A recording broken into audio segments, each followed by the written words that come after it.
प्रचेषा जारी रही विगत दिन मानक प्रतिमूर्ति भित्तिप्रस्तर स्थापन करने निश्चित भाव में मो एक सौभाग्यर कथा एवं से सुजोग मिलू मुझको भाग्यवान मन करुम अंचल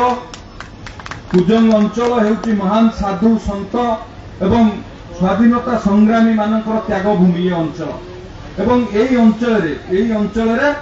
नारायण वीरवर सामंतर कर्मभूमि ये अंचल थिला एवं तांकु एठाकर लोक माने शांत बोली डाकती आमे जदि हजारीबाग जेल से जेतेबेले सेठी काराबरण थिले से कथा हो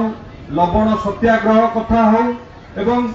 भूदान आंदोलन कथा हो कि गोपबंधु सहित बन्यारे बुली बुली रिलीफ बांटार कथा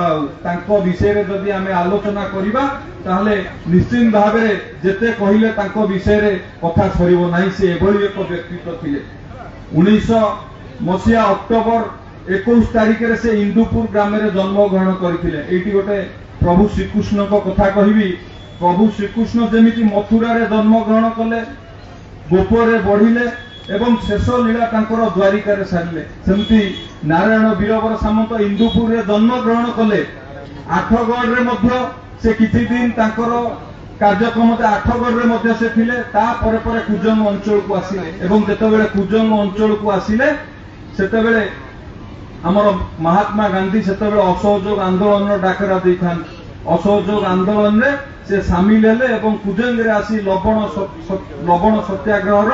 प्रमुख भूमिका से निर्वाह कले एवं सेतेबेले आम अंचल जे कुजंग राणी थिले भागवती पाट महादेई सेतेबेले आमर कुजंगर राणी थिले तांकु मध्य नेतृत्व नवा पई से तांकु